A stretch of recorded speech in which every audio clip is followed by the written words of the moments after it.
ഇപ്പോൾ ഷാജി രാഘവൻ ബി.ജെ.പി. പ്രതിനിധി കൂടി നമുക്കൊപ്പം ചേരുകയാണ്. ശ്രീ ഷാജി രാഘവൻ, ശബരിമലയിൽ ചില സംഭവിക്കാൻ പാടില്ലാത്ത കാര്യങ്ങൾ സംഭവിച്ചിട്ടുണ്ട് എന്നതൊരു വസ്തുതയാണ്. അപ്പോൾ അതിൽ തിരുത്തൽ നടപടികൾ തുടങ്ങിയിരിക്കുന്നു എന്ന് വേണം നമ്മൾ മനസ്സിലാക്കാൻ.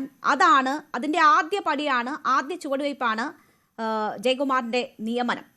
അതിനെ ശബരിമലയിലെ കാര്യങ്ങൾ കൃത്യമായി നടക്കണമെന്നും അവിടെ ശുദ്ധികലശം വേണമെന്നും ആഗ്രഹിക്കുന്നവർ സ്വാഗതം ചെയ്യുകയാണ് ചെയ്യേണ്ടത്. രാഹുൽ ഈശ്വറിനെ പോലെയുള്ളവർ അതിനെ സ്വാഗതം ചെയ്യുന്നത് ആ മനസ്സുകൊണ്ടാണ്. എന്തുകൊണ്ടാണ് ബി.ജെ.പിക്ക് ആ നിയമനത്തിലും അസ്വസ്ഥത അനുഭവപ്പെടുന്നത്? അടവ് നയമാണെന്നും ആ രീതിയിൽ എന്തോ നേരായ വഴിക്കുള്ള നീക്കങ്ങളല്ല എന്നും സംശയം ബി.ജെ.പിക്ക് ഉണ്ടാകുന്നത് എന്തുകൊണ്ടാണ്?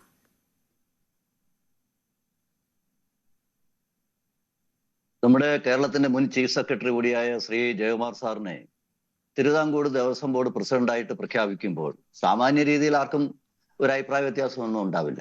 വളരെ സാത്വികനായ, അഴിമതിരഹിതമായ ചരിത്രമുള്ള എന്നാ വലിയ സർവീസ് സർവീസ് രംഗത്ത് വലിയ എന്തെങ്കിലും മാറ്റങ്ങൾ വരുത്തിയ ഒരാളെന്നുള്ള നിലയിലല്ല അദ്ദേഹം കേരളത്തിന്റെ ജനങ്ങൾ ഇഷ്ടപ്പെടുന്നത്. ഒരു കാലഘട്ടത്തെ മുഴുവൻ, അല്ലെങ്കിൽ ഒരു തലമുറയെ മുഴുവൻ എന്താ പറയാ, പ്രണയത്തിന്റെയൊക്കെ പുതിയ നല്ല വ്യാഖ്യാനങ്ങളൊക്കെ കൊടുത്ത നല്ല കവി, എത്രയോ സിനിമാ ഗാനങ്ങളൊക്കെ എഴുതിയ സാത്വികനായ ഒരു മനുഷ്യൻ, ശുദ്ധനായ മനുഷ്യൻ, ഒക്കെ ശരിയാണ്, യാതൊരു സംശയമില്ല. അദ്ദേഹം ദേവസ്വം ബോർഡ് പ്രസിഡന്റ് ആകുമ്പോഴും നമുക്ക് ബി.ജെ.പിക്ക് അതിനകത്ത് എതിർപ്പൊന്നുമില്ല. എതിർത്തൊന്നൊക്കെ ഉള്ള ഒരു തെറ്റായ വ്യാഖ്യാനമാണ്. അദ്ദേഹം അവിടെ നേരത്തെ തന്നെ ശബരിമലയുമായി ബന്ധപ്പെട്ട് ചില ചുമതലകളിൽ ഇരുന്നത് കൊണ്ട് അദ്ദേഹത്തിന് ശബരിമലയെ പറ്റിയിട്ട് അറിയുകയും ചെയ്യുക, ഇതൊക്കെ ഒരു യാഥാർത്ഥ്യമാണ്. പക്ഷെ ഇവിടുത്തെ ഒരു പ്രശ്നം താങ്കളുടെ ചോദ്യത്തിൽ തന്നെയുണ്ട്. എന്തോ തിരുത്താൻ പ്രാപ്തനായ ഒരാള്, അല്ലെങ്കിൽ തിരുത്താൻ സാധിക്കും ഒരാളിനെ, പുതിയതായി ജയകുമാർ സാറിനെ ഇപ്പോൾ ഒരാളിനെ പ്രസിഡന്റ് ആക്കിയാൽ എന്നുള്ളൊരു ധ്വനി താങ്കളുടെ ഇന്റർവ്യൂവിലുണ്ട്. അവിടെയാണ് ഒരു പ്രശ്നം. ഏതെങ്കിലും ഒരു ജയകുമാറിന് തിരുത്താവുന്ന പ്രശ്നങ്ങളല്ല ശബരിമലയുമായി ബന്ധപ്പെട്ടുള്ളത്. ശബരിമലയുമായും ദേവസ്വം ബോർഡുമായി ബന്ധപ്പെട്ട പ്രശ്നമെന്ന് പറയുന്നത് അങ്ങനെ ആർക്കെങ്കിലും പെട്ടെന്ന് എന്തെങ്കിലും ഗിമ്മിങ്സ് കാണിച്ച് പരിഹരിക്കാൻ സാധിക്കുന്നതാണെന്ന് ഞാൻ കരുതുന്നേയില്ല. ഞാൻ മനസ്സിലാക്കുന്നില്ല, ഒരു വിശ്വാസി സമൂഹം കരുതുന്നില്ല.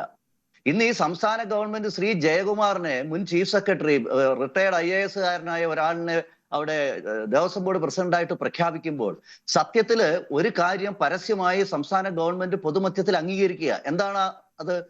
ഈ സംസ്ഥാനത്തെ ബഹുഭൂരിപക്ഷം വരുന്ന ജനങ്ങളുടെ ആരാധനാലയം ശബരിമല, അതേപോലെ തന്നെ മറ്റ് ആരാധനാലയങ്ങൾക്കൊക്കെ മേൽനോട്ടം വഹിക്കുന്ന ദേവസ്വം ബോർഡുകൾ, പ്രത്യേകിച്ച് തിരുവിതാംകൂർ ദേവസ്വം ബോർഡ്.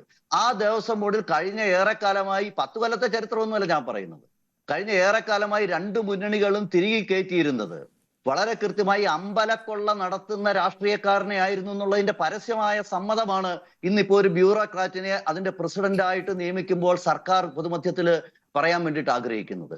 നമ്മൾ മനസ്സിലാക്കണം, 2 ആഴ്ച മുമ്പ് വരെ നമ്മൾ വിചാരിച്ചിരുന്നത് പ്രശാന്തിന് എക്സ്റ്റൻഷൻ കൊടുക്കുമെന്നാണ്. താങ്കളുടെ ചാനൽ ഉൾപ്പെടെ ഞാൻ മനസ്സിലാക്കുന്നത് ഒരു 4-5-6 ദിവസം മുമ്പ് വരെ ആ തരത്തിലുള്ള ധ്വനി പുറത്തു വന്നിരുന്നു. എന്തേ പെട്ടെന്നൊരു മാറ്റത്തിന് കാരണം വളരെ കൃത്യമായി കേരളത്തിലെ പൊതുവിശ്വാസികളെ സംബന്ധിച്ചിടത്തോളം ഇതൊരു വലിയ ഗുരുതരമായ പ്രശ്നമാണ്.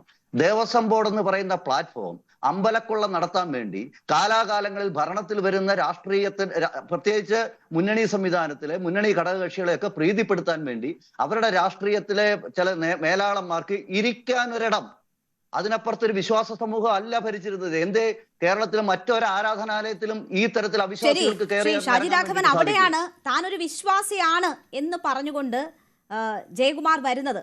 അദ്ദേഹം അവിടെ ശബരിമലയുമായി ബന്ധപ്പെട്ട് നേരത്തെ തന്നെ പല പദ്ധതികളും പ്രവർത്തനങ്ങളുമായി ബന്ധപ്പെട്ട് ഏറെക്കാലം സേവനം അനുഷ്ഠിച്ചിട്ടുള്ള വ്യക്തിയാണ്. അദ്ദേഹത്തിന് അവിടെ എന്താണ് നടക്കുന്നതെന്നും എന്താണ് ചെയ്യേണ്ടതെന്നും ബോധ്യമുള്ള വ്യക്തിയാണ്. അപ്പോൾ അങ്ങനെ ഒരു തിരുത്ത് വരുമ്പോൾ, ഞാൻ മറ്റു കാര്യങ്ങൾ, താങ്കൾ സൂചിപ്പിച്ച കാര്യങ്ങൾ ഞാൻ CPM പ്രതിനിധിയോട് ചോദിക്കാം, പക്ഷേ ഇവിടെ ഒരു തിരുത്ത് വരുമ്പോൾ അതിനെ നിങ്ങൾ സ്വാഗതം ചെയ്യുന്നുണ്ടോ എന്നതാണല്ലോ എന്റെ ചോദ്യം. അത് ഒരു പുതിയ ചുവടുവയ്പ്പാണ്, അല്ലെങ്കിൽ തെറ്റിലുള്ള ഒരു തിരുത്തലാണ് എന്നത് നിങ്ങൾ അംഗീകരിച്ച് അതിനെ നിങ്ങൾ സ്വാഗതം ചെയ്യുന്നുണ്ടോ? നിങ്ങൾക്ക് നേരാം വിധത്തിൽ കാര്യങ്ങൾ നടക്കണം എന്നതാണ് ആഗ്രഹമെങ്കിൽ അതിനെ സ്വാഗതം ചെയ്യണ്ടേ? നേരാം വണ്ണം കാര്യം നടക്കാൻ ഇങ്ങനെ വളഞ്ഞ് കുറുക്ക് വഴിക്ക് ഒരാളിനെ ദേവസ്വം ബോർഡ് പ്രസിഡന്റായിട്ട് എന്താ പറയാ പ്രഖ്യാപിച്ചുകൊണ്ട് അയവാഷി ചെയ്യുകയല്ല വേണ്ടത്. ഇവരെ അയവാഷി ചെയ്യാൻ ശ്രമിക്കുന്നത് വിശ്വാസി സമൂഹത്തെ മാത്രമല്ല, കോടതിയും കൂടിയാണ്. കാരണം വരും ശ്രീ ഷാജി രാഘവൻ അവിടെ എന്ത് സംഭവിച്ചു എന്നത് SIT അന്വേഷിക്കുന്നുണ്ട്. SITയുടെ നേതൃത്വത്തിൽ അന്വേഷിക്കുന്നുണ്ട്. കോടതി വളരെ രഹസ്യമായും വളരെ ശക്തമായും അതിൽ ഇടപെടുന്നുണ്ട്. അത് ഓരോ ഇടക്കാല റിപ്പോർട്ട് വരുമ്പോഴും നൽകുന്ന നിർദ്ദേശങ്ങളിലൂടെ ഒക്കെ നമുക്ക് കാണാം. അപ്പം അന്വേഷണം ഒരു ഭാഗത്ത് നടക്കുന്നുണ്ട്. അതിൽ എല്ലാ വിധത്തിലും സർക്കാർ സഹകരിക്കുന്നുണ്ട്. ആ വിധത്തിൽ അന്വേഷണം ഒരു ഭാഗത്ത് നടക്കുന്നുണ്ട്. എന്താണ് സംഭവിക്കുന്നത് എന്നത് കണ്ടെത്തണം. ഒരാൾ പോലും രക്ഷപ്പെടരുത് എന്ന് കോടതി ദൃഢനിശ്ചയത്തോടു കൂടി പറയുന്നു. അങ്ങനെ കോടതിയുടെ നേതൃത്വത്തിൽ തന്നെ ഒരു അന്വേഷണം നടക്കുന്നു. അത് അവിടെ നടക്കട്ടെ. ബാക്കിയുള്ളത് തിരുത്തലുകളാണല്ലോ. ഇനി ഈ സംവിധാനത്തിൽ എന്തെങ്കിലും പാളിച്ചകൾ സംഭവിച്ചിട്ടുണ്ടെങ്കിൽ അത് ആവർത്തിക്കപ്പെടരുത്. അതനുസരിച്ചാണല്ലോ ഇപ്പോൾ തിരുത്തൽ നടപടികൾ വേണ്ടിവരുന്നത്.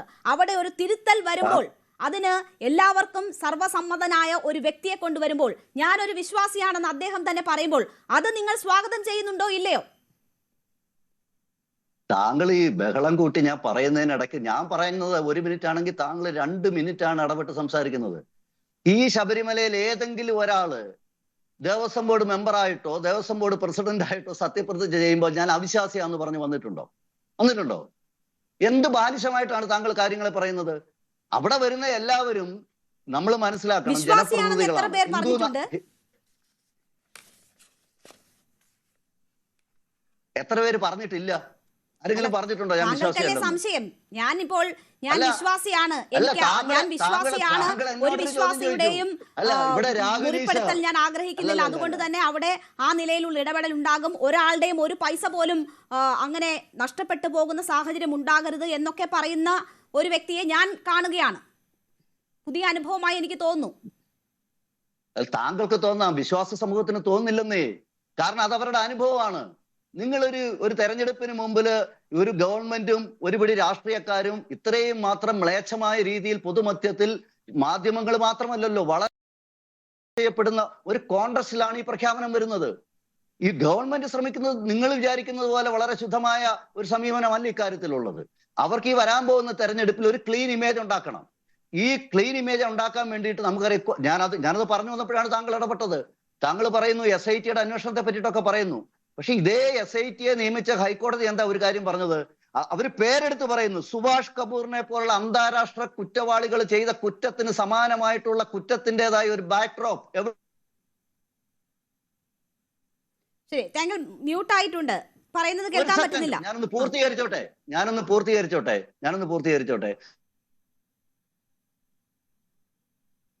പറഞ്ഞോളൂ ഷാജി രാഘവൻ. ശരി, സാങ്കേതിക പ്രശ്നമാണ്. ഞാൻ താങ്കളിലേക്ക് തിരിച്ചെത്താം. ശ്രീ KS അരുൺകുമാർ, എന്നെ കേൾക്കാമോ? കേൾക്കാം.